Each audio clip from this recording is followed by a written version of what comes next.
Night Football Feast heads south to Buffalo Wild Wings Lakeville this week. You can join PA, Nordo, Alec Lewis from 9 to noon as they get you set for Sunday's divisional battle with the Bears, all on enjoying great wings. Chance to win prizes all morning. Doors open at 8 a.m. Get full details now. KFAN.com, keyword calendar.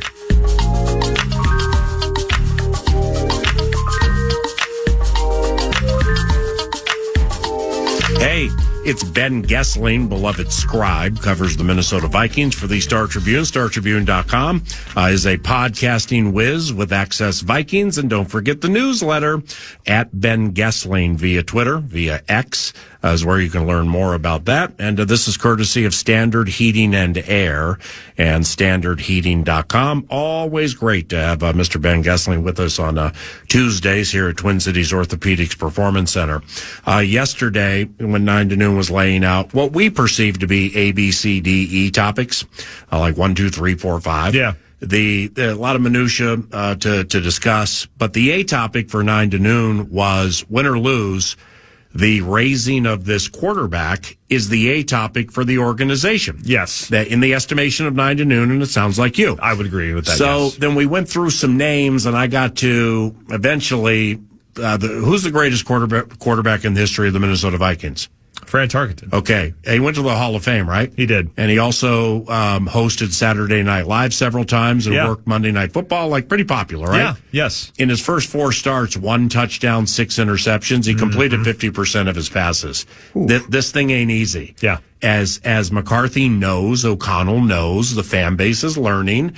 It's only 4 games with him, and good morning. Good morning. Yeah, it is an interesting discussion because this thing of how patient you be with a young quarterback is, we see different gradations of this, and a lot of times it's a young quarterback that's on a team that didn't have the expectations that this one did, where you're coming off a 14-win season and everybody's thinking this could be a team that takes the next step and wins a playoff game in 2025, and you're going with all of those kind of priors that get put on J.J. McCarthy in a year where he's still 22 years old.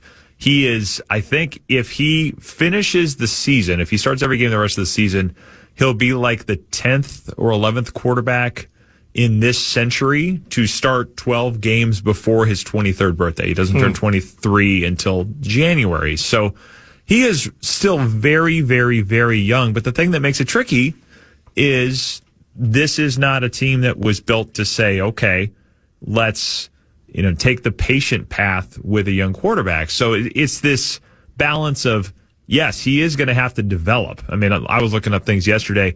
I think there are 70 quarterbacks that have been drafted in the first round in this century. Of that, McCarthy, I think, is like 56th in terms of his passer rating, his first 4 starts. So not good. Right. But the 2 names directly below him on that list are Matthew Stafford and Jared Goff. Yeah. And Josh Allen is further down the list. So there is just a steep learning curve at this position in the NFL. And we acknowledge passer rating, not the end-all, be-all stat of the conversation, but it kind of leads you down a road of understanding trials and tribulations. Correct. Yeah, it's not going to be a player at his most efficient probably at this point. So, yeah, this idea of raising a young quarterback, and talking to people internally, some of it is you build the veteran roster in part so that the raising of the young quarterback is easier in theory, that there are fewer unknowns around him and it makes the development process a little smoother in that idea as well. But this is also a team that expected to win and be a contender in the NFC, and it's hard to do both of those things at the same time, I think, is the basic lesson of this, kind of what we're finding out. So maybe we created some expectations in which we were trying to thread one of the tougher needles that we could ever possibly do. Yeah, but I also think, I don't think the team shied away from that, though. I mean, I think talking to people internally and just the way that they discussed things before the season, I don't think anybody was sitting here saying, well, the quarterback's 22, so you kind of have to look at this year as a little bit of a building process, and you're not going to win in 2025. I don't think anybody in this building was looking at it that way.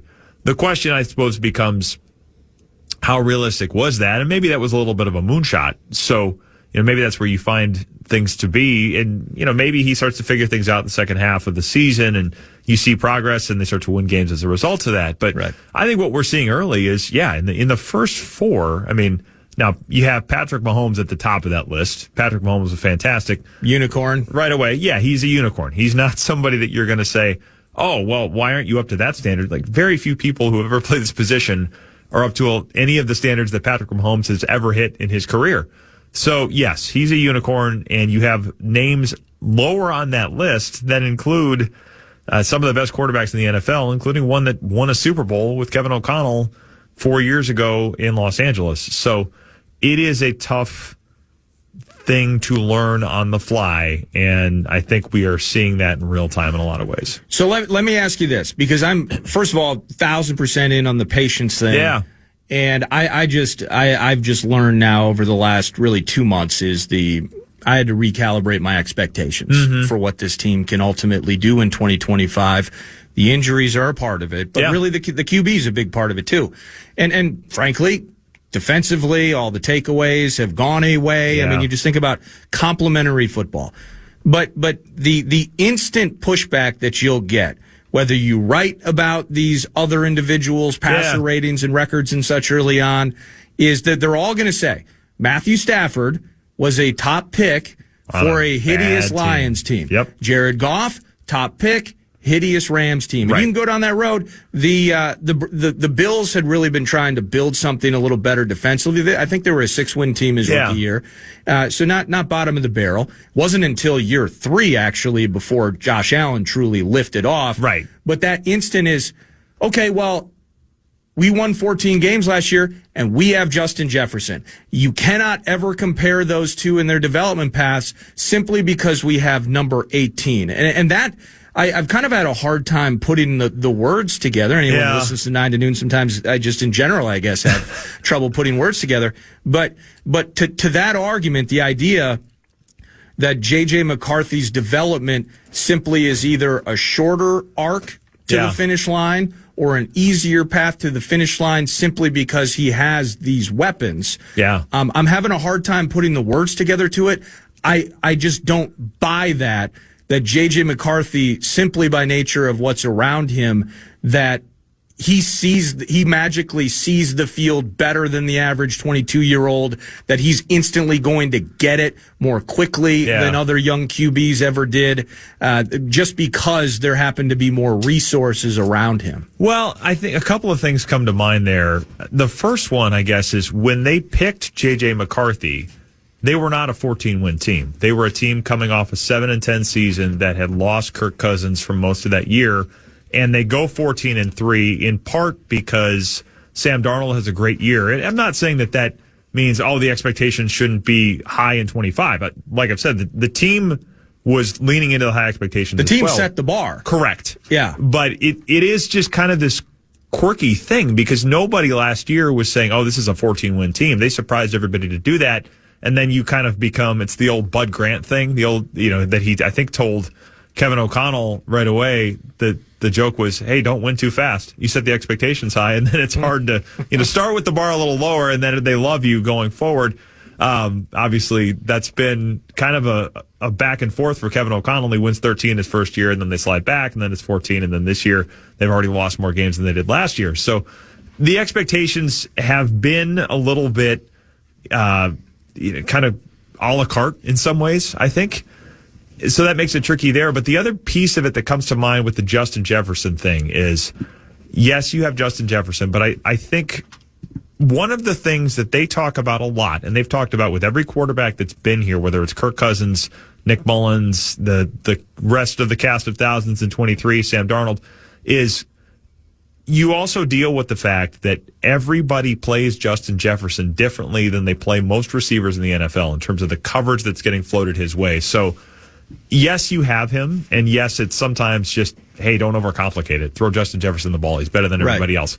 But when you have to read through all those coverages and you're a quarterback that doesn't have the reps in the bank to say, okay, I know how to process through this and I can get the ball to Justin Jefferson in these settings, it makes it more complex, I think, than just hey, Justin Jefferson's there. This is idiot proof. Just throw him the ball and let him do something. I think there are some complexities that come because of the way teams play him. Well, with the youthful nature of this quarterback and the inexperience. Yeah. And all the targets for Jefferson, both his touchdowns with McCarthy. Do you think as they move forward, like with McCarthy, okay, so there is a swivel. We've seen it when we watch games back. Yeah. First read, he'll do the best he can to get through those reads, but there's still work that needs to be done with that, right? Right. Okay, so if it's different than he thought it would be, and maybe the pressure's hotter than he thought it would be, do you think he's just, it's not a bleep it, it's just kind of, all right, well, this whole thing broke down, I'm throwing it to 18. You know, and like in essence settling for that more than he needs to at this stage. I mean, it's hard to say. You have to probably go back through every play to say definitively on that. But I think it's a lot of trying to figure your way through it and read things. And I think the clock in general has been a question, whether it's, do I stay in here another click and let something open up, or am I holding the ball too long and then I'm dealing with pressure? I mean, on Sunday, certainly he was understanding at times he needed to get out, and you have to decide, are there times where he could have hung in there and made a play downfield? He certainly trusts his legs, and I think you see that quite a bit, that he's willing to bail and make things happen with his feet. But except the one time. Yeah. He has one fewer pick if he trusted his legs on that 3rd and 5, 3rd and 6, and tries to beat the linebacker to the first down line. Yeah. I think the general figuring out the clock in terms of the coverage, how it declares, the down and distance, what my options are. So much of this is it's kind of the answer to some of this stuff as well. It depends. It's like, what's the context of what's happening around me, and how do I apply the proper decision making to all these different contexts? I think that is part of the reason this position takes so long to learn. Is it takes a long time to have seen everything and store it in a way that you can say, okay, well, yeah, I saw this against this team back in week 10 of the 2025 season. If he's in year 4, I think that rep may be more useful than it is in the moment, if that makes sense. But yeah, I think a lot of it is just so context dependent that the best ones figure out, okay, this is the answer in this particular spot, and I can get to it fast enough to make something happen. But off the first 4, it is reality and fair to say, just like this side of Tom Brady, they all the kids hold it too long. Yeah. All the kids get indecisive. Yes. And it gradually comes together for the ones who are gifted. I think that's right. I mean, I think his time to throw on Sunday was like 3.5 seconds. Like, that doesn't work. That's I think it was the longest in the NFL, one of his longest of the year. That just doesn't work in the NFL. You've got to get rid of the ball faster than that. And I think they've stressed that. I think he probably knows that. We'll hear from him tomorrow. But yeah, a lot of it is they hold it too long because the processing speed is just not quite there yet. We're talking about a computer from my childhood in terms of the processing speed. We're not talking about the new whatever ad I just got for a new MacBook with an M5 processor, whatever that means. Are you saying the kid QB's on dial-up right now? Well, there's a little bit of time. I think the technological advancements come when you get the fastest processor in your brain. Well, he's about to leave the Bears on red. Yeah, it's I think it just takes time to get to that level of decision making. I mean, I can remember Kirk Cousins at times, and this is, Kirk Cousins is not the best quarterback to ever play the game, certainly, but a guy that has done it for a long time. Who has notebooks filled with that rep from 4 or 5 years ago that he studies. And with the little brain monitoring thing on his head. I mean, what a carnival at his house. Well, yeah, but I mean, there would be times where you'd hear him say, well, I saw this coverage and this guy was going over here, so I knew that meant that 1 and 2 were not there, so I was going to check 3. 3 was not there. Okay, then I'm going to 4. It's like, you did all of that in 2.3 seconds. So, I mean, that is a lot of the secret sauce of playing this position in the NFL, is being able to arrive at those conclusions that fast. And if you don't have that, those pass rushers are going to be in your face pretty quickly. So in terms of helping J.J. McCarthy. Yeah. Because there's a part of this where he's got to be raised on the fly. We set expectations. Yeah. We got a veteran roster. Part of those expectations, Ben, was complimentary football. Mm-hmm. And I mentioned it kind of at the beginning of this where, I'm not interested in putting arbitrary percentages on things. But when I think about this team, the QB certainly is the A topic. But for fans, if they can be patient with the QB, there are other places that might draw their ire, and it's the lack of takeaways. It can be. By the way, 42 attempts for the kid. I think in any situation, you're going to have a hard time winning that game too much at this stage if we can't get some things going on the ground. But then the other thing, just kind of a general lack of discipline. Now, when KO was talking yesterday, it was clear that it was on his mind because it was almost like, hey, how you guys doing? By the way, the cadence on the false starts, I got to coach better. What is your vibe with that in terms of, as we've looked for identity with a team that has good times, bad times, really at this stage of the year, the identity is inconsistency and really a lack of discipline around the kid QB as we're trying to raise him on the fly. Right. And I don't think that works because I think a lot of this was built. I mean, yes, you wanted to win, but it also was, I know on offense, the vision was let's put as many veterans around him as possible so that there's not this need to hold hands. There's not a need to say, well, this person didn't do their job quite the right way, so the quarterback has to overcome that. I mean, you'll hear Kwesi Adolfo-Mensah and Kevin O'Connell talk about, but this is a Kwesi phrase, overcoming context with quarterbacks, where the house is burning and it doesn't matter because the quarterback is so good he can make something happen. That is not what they're expecting J.J. McCarthy to do at age 22, maybe in 4 years or 2 or 3, whatever. Yeah. But I don't think that's happening now. So I think some of the problem has been when you have proven players either on the offensive line or, some dropped passes at times. I think Justin Jefferson, that would have been a tough touchdown catch on Sunday between two guys, but the best wide receiver in the world probably would say he should make that catch. It was put in a great spot. Yeah, it was. It was a great throw. And then defensively at times this year, it's been not being able to stop the run. It's been the lack of turnovers, and injuries play into some of these things. But yeah, I think there are some moments where you say, okay, there are enough proven players on this team that you would expect to execute at a little more reliable level that probably haven't. And if you don't have a quarterback that's in a position to overcome all of that, it makes it tough. Ben Goessling, Star Tribune, StarTribune.com. Standard Heating and Air, thank you very much. StandardHeating.com, thank you for the yearly sponsorship of several things, but including The Scribe, 9 to noon, each and every Tuesday. To close this segment and land the plane on this conversation, it's moving on to the Bears. The Vikings are undefeated in the division. The Bears are winless in the division. The Vikings found a way to go to Ford Field and beat Jared Goff and Jahmyr Gibbs. Meanwhile, the Chicago Bears gave up 52 to the Detroit Lions. Now, that was very early in the season, so somebody needs to overcome some form of context here. I guess we'll figure out how that works out Sunday at noon, won't we? Yeah. But how far... We're on the Kwesi train over here. How far down the road on the Bears are you? And if you haven't looked or read or mashed on a lot of it yet, completely fine. It's a Tuesday. Games on Sunday. You're an elite football mind. Stream your consciousness. What do you think of the Bears? Well, I haven't done a ton of research on the games in the weeks since we saw them. I haven't done a ton of film review on them yet. It was a lot of yesterday was looking back at McCarthy and all the false starts, and we'll went into some of those things. But we got a couple of things for you then, just cursory, okay? Yeah. Since the bye, the Bears are 4-1. Yep. Their only loss was to Baltimore. Right. Not Lamar, Tyler Huntley. Yep. During those 5 games, they're running for 185 per. Yeah.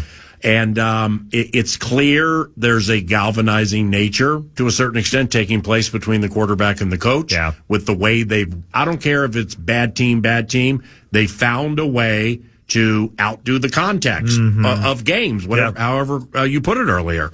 And they learned how to win dramatic games. Yeah.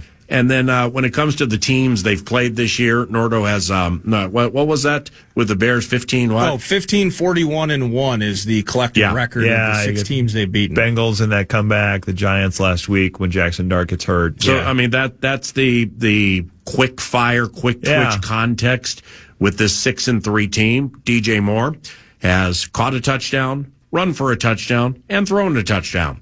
Anyway, DJ Moore, we're happy for him. What do you think? Yeah, I mean, I think they have started to figure some things out. You've certainly seen more productivity on offense between Caleb Williams. Productive idiots. Yeah, something there. Not a productive way to phrase that word. You're out kicking the context. Productivity is the word I was looking for. The best. There's been more of that with Ben Johnson, Caleb Williams. DeAndre Swift has been a big factor too. I mean, you see a lot of where they're trying to mold that team to look like what the Lions have, where it's Colton Loveland instead of Sam Laporta. It's DeAndre Swift instead of Jahmyr Gibbs. It's, building the offensive line, some of the things they've done. And then it's a quarterback that meshes with what Ben Johnson wants to do. Yeah, I think there's going to be probably another stage of growth for them yet. Yep. And they probably need to do it against some more complex defenses. But you certainly see the growth, and that's what they've been talking about and needing for a long time, specifically with Caleb Williams, somebody that can kind of get his ear and make it work. But it's been noticeable progress, and it'll be interesting to see the second time around with Brian Flores what that looks like Sunday. Solid run blocking. Okay, 3-2. Big, beefy, strong tight end Josh Oliver may be returning this weekend. And also a question for the scribe, the beat writer, about press conferences and timing. That's all around the corner with Ben Goessling from Standard Heating and Air, sponsored by Standard Heating and Air and standardheating.com. Meanwhile, there's Double B with the cash thing. Good morning. Good morning. The cash thing, the fan of 2 Minute Junk Truck want to give you a shot to win bonus bucks for the National Cash Contest. Head to KFAN.com. The keyword is dollar for this hour. Keyword dollar. KFAN.com. Keyword dollar. Well, remember that one teacher who made a difference, believed in us, challenged us, or just made learning fun? Well, now's your chance to say thank you in a big way with iHeartRadio's Thank a Teacher. It's powered by Donors Choose. Here's what you do. You nominate an outstanding public school teacher who's gone above and beyond for their students to win $5,000 to stock their classroom with whatever they need. Help us say thank you to the educators shaping our future. Nominate your favorite teacher now, iHeartRadio.com/teachers. Ben Goessling with 9 to noon. Each and every Tuesday, we are at Twin Cities Orthopedics Performance Center, specifically the TCO Studios, as part of the Second to None Vikings Entertainment Network family. And Paige Jaeger is part of it. And we thank her for her contributions and dedication to each and every Tuesday with us here, because 25 minutes from now, Minnesota Vikings head coach Kevin O'Connell joins us. You can, of course, listen to it here live at FM 100.3 KFAN. Hear it back via podcasting or X's and O's on Wednesday nights after Bumper to Bumper, or watch it at Vikings.com. Can we get some talkbacks for the coach, by the way? Thank you. All you got to do, name and where you're from. Yep. We do our weekly talk back of the day, if you will, and we'll play one for the coach. Yep. Talk back Tuesday from TCO. So we'll play a talk back for Kevin O'Connell probably within the next 45 minutes. Free iHeart Audio app, microphone. You know what to do. Let me ask you this. When it comes to the course of the battle, okay, we're in the middle right now. Yeah. Green Bay's 5-3-1. Yeah. Minnesota's 4-5. So there was a question posed to Matt LaFleur last night. Yeah. After a very tightly contested emotional loss as head coach of a 5-3-1 team. Yeah. And the question was, do you feel you're coaching for your job? Yeah. So here's my question to you, because we're at a lot of press conferences together. Right. I never ask questions. Yeah. What's the reason I never ask questions? Because I'm fortunate enough to have a half hour with the head coach every Tuesday. Yeah. Or tape pregame shows with him and spend time with him like that. Right. That's not my time. Sure. But I like being at the press conferences or listening to them because of you and Alec and Dane and Kevin and just so Emily and so on and so on. It's like, one of these Kevin O'Connell press conferences within the last week and change after all that Wentz terrorism. It's having talked to Kevin on Tuesday. There are different questions to be had on Wednesday. And right. I appreciate that. I'm just sitting back waiting for somebody to tell me about Josh Oliver. and Emily Liker right at the end is like, well, yeah, I mean, Josh, how's he doing? Yeah. Or however she put it. So I saw her at practice the next day, came up to her, put my arm around her, said, I barely know you, I waited 22 minutes for a Josh Oliver question, and I just really want to thank you for asking that. Yeah. So to each their own with how they execute your toil, here's the question. Right. Is it proper timing or is it crass to ask somebody after a game who leads a team with a winning record, by the way, but after an emotional game, do you feel you're coaching for your job? I think it's grandstanding. I think it's inappropriate at that time. Yeah. Personally speaking, you want to do that on a Wednesday or on a Friday? Cool. Yeah. But anyway, the individual who did it, I felt was grandstanding. What's your feeling on the timing? Yeah, I mean, I think that's probably a question. I mean, that's maybe a Monday after a game. Thank you. The particular context in that setting is useful. I think the question is pertinent relative to Matt LaFleur because Agreed. The Packers have a new team president. Agreed. The Packers have, I think that team president has said, I'm not giving extensions to Matt LaFleur and Brian Gutekunst because I want to see what this is going to be. Mm-hmm. So the topic is more relevant than it would be. Agreed. Oh, I don't know, for a team that just extended its head coach and GM this offseason. Yeah. So I think the topic is going to be front of mind for the people that cover the Packers and a lot of veteran reporters that do that.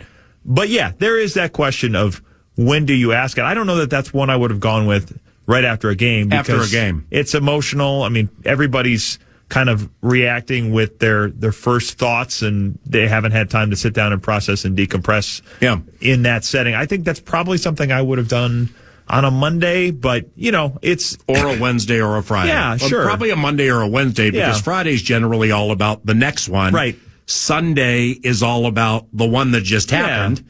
Yeah, so I think we're in lockstep. Yeah, and it always is tricky in some settings because you do see times where reporters are asking questions, and you can tell it's because people know these things are live streamed and people know their voices are heard, there's kinds of ways to build your brand. I don't think that was happening with this particular question. I think it was probably because that topic is relevant to that beat because that team is dealing with it.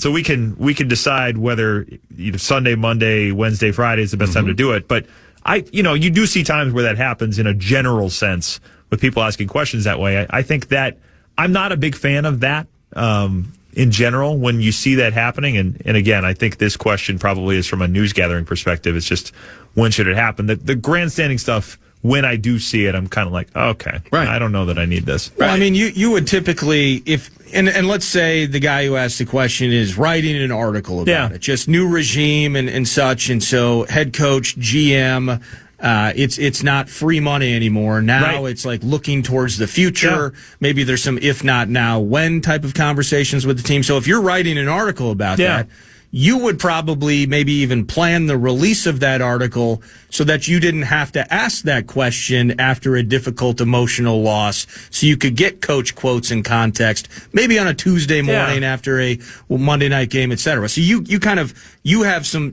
autonomy in terms of how you can gear your content and ultimately find the right times to ask maybe some tougher questions. Yeah, there certainly are times for that. And you know that whenever you write something, it is only fair to have asked the person on the record about the thing that you're writing about. I mean, that's part of the job. So you do have some autonomy in the sense of, I can release my story later if I want to ask this question at a better time, or ask it, whenever the right moment to get a more thoughtful answer might be. Yeah, you do have some autonomy over that, but I think the process of, if you're writing that story, if the plan was to write that story after that game, you do need to ask the question. It's not fair to write something like that without giving the person that the story is about a chance to respond and address it. That's sometimes why you ask questions too, is say, hey, this is only fair to put this in front of you and let you shape it how you want. Well, that's true. And that's something I overlooked. Okay. So, but if that is and again, I'm not trying to be Woodward and Bernstein here. Sure. Pretend like I've been an editor in chief at a major newspaper. I'm simply saying, if that is the context of your gamer, well, it's not a gamer. Right. And if it's a sidebar or a column, well, that's different. Right. Okay, so now I would be required to read it to see how it meshed together. Yeah. And you know what? It's fair for me to say what I'm saying because of how wrapped up in opinions people in our industry get with social media. Yeah. And then you can just constantly keep seeing LaFleur sucks, fire, fire, fire, fire, fire, fire, fire, fire, fire, fire, fire, fire, fire, and it never stops because everybody has their phone right in front of their face around the clock. So if it's generated from that, well, shame on you. Yeah. You know that's what I'm not saying? something you should be using as your assignment editor. I mean, and we see it. I mean, we get these questions all the time, and you get told, hey, you need to ask this, and you need to do this because if you don't, you're a coward. It's like, no, sometimes it's that you're applying context that may be different than what you're applying to it if you're sitting at home watching it. So yes, if you are grabbing your reading on social media and using it as the barometer for what everybody's thinking, that's probably not the right way to go about it. And it's a vocal minority of the fan base. But I find it foolhardy for people in our positions with those who write stories that tens, if not hundreds of thousands read, those who talk into a microphone, with whatever the crowd size is there. I think it's unfair to chastise the fan for generally 9 out of 10 times being they don't run enough. Ask Kevin O'Connell why he doesn't run more. Really? That's how you want to do it? Yeah. You want to go at it that way? Yeah. Okay. Well, if you stop there, cool, because I'll stop too. But if you don't, it's, well, what situation are you talking about? Yeah. What game are you talking about? What was the offensive line like? Yeah. Did C.J. Ham play? How many receivers were there? Yeah. Where did the defense rank against the run? Right. How had they been doing during that game? What was the weather like? Is it 1st and 15? Right. So if somebody wants to lay out context of things and go back and forth, I love that. I don't live for it, but I live for discussions like that where people are well prepared. They have context and and authenticity with their emotion behind it. And I love that. But it's just so fleeting these days. Yeah. And I think that's where I would say the value of somebody in my seat should be, is that when a fan is saying, hey, I want to know about this because this is bothering me, then it is my job to say, okay, let's look at the context here and form a question, not to, bang on the door with a pitchfork. It's to get further insight into the head coach's thought process. And that is one thing. When you're talking to Kevin O'Connell, he generally will tell you what his thought process was on something, and you can decide, okay, I agree with that or I don't. But, I mean, you know that. He generally will walk you down 100%. the road of what he was thinking, which I appreciate because that's all I really want when I'm asking a question. But in our positions, timing is everything. Correct. So I'm not going to ask about a 2.7 yards per run over the course of a game and a half. At a certain time where things are hot, I'm going to wait for them to run quite well. Yeah. And then I'm going to ask him, by the way, what's your philosophy when it comes to meshing the run and the pass? Like, when do you know it's time to run more than pass? Yeah. Timing, there's so much that goes into it that people just don't understand. The point of the question is to get an answer that illuminates things. It is not to make the question itself seem confrontational, supreme, or confrontational. It is to elicit information that helps people understand the team that they love a little bit better. At least that's how I see it. That's beautifully laid out. Thank you. Yeah, thanks, man. It was a good discussion. Awesome. Ben Goessling, Star Tribune, StarTribune.com. We have the podcast, Access Vikings. Learn more about that at Ben Goessling via X. And don't forget the newsletter. And it's courtesy of Standard Heating and Air. News du Nord's around the corner. Then Kevin O'Connell, coach of the Minnesota Vikings, 15 minutes from now.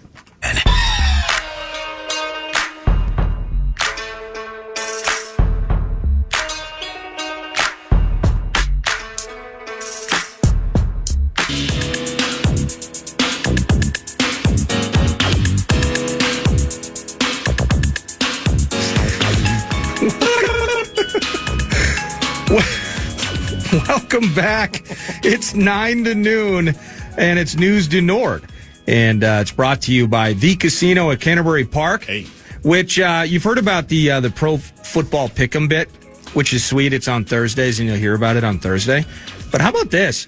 The casino at Canterbury Park. You got poker, blackjack, table games. You got having sips of chips and tipping Derek Allen, live racing season, cool musical events. You got so many different things. You have a staff that actually is fun and friendly to hang out with, which is nice as well. I just love everything about Canterbury. They're getting into the holiday spirit, and here's how.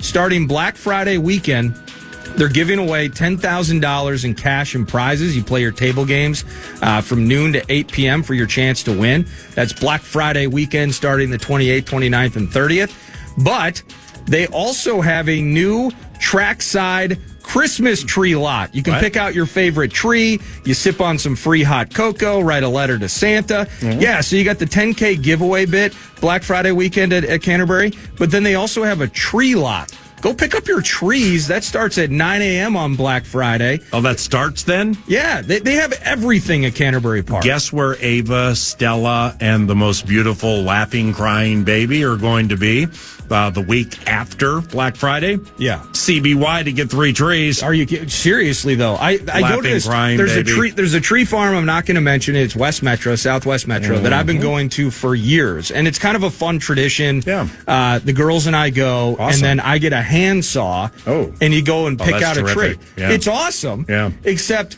beautiful Ava and Stella, they always pick out the tree where Dad's left dragging it half a freaking mile back to the Jeep. Yeah. It's so if I have the ability to go to Canterbury and it's a trackside tree lot and I just pick one up there, I know where I'm going. Okay, well, I mean, I'm not going to, tradition clearly matters to you. So therefore, go to that lot with the saw, do the drag for 1 or 2 trees.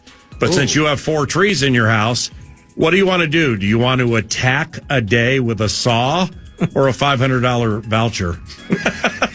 Or some black chips in front of you? I'll take the voucher. So just do them both. No. One is you and Molly. It's the adult tree day. Yes. And the other is the kid tree day with the saw and the laughing, crying baby. No, that's a good call. Given what I've been dealing with trees, specifically in my backyard recently, I'll do the sawing in the backyard. I'll get the Christmas tree at Canterbury Park. You know what? Seems like you just have so much on your mind right now with that saw. Let's just do it like this. San Jose's in town. Wild should win again. Timberwolves handled business nicely last night. They're very good at beating bad teams. And Chris Finch should be joining 9 to noon relatively soon. Green Bay lost to Philadelphia last night. Elton Jenkins got hurt. So did Lane Johnson, the right tackle for the Philadelphia Eagles. Warts. Professional effort by the Philadelphia Eagles, ramping up for December. 9 to noon did not think the quarterback for the border rival particularly. Well, anyway, that's News du Nord provided by Canterbury Park and CanterburyPark.com. When we return, Kevin O'Connell, head coach of the Minnesota Vikings, joins us on KFAN.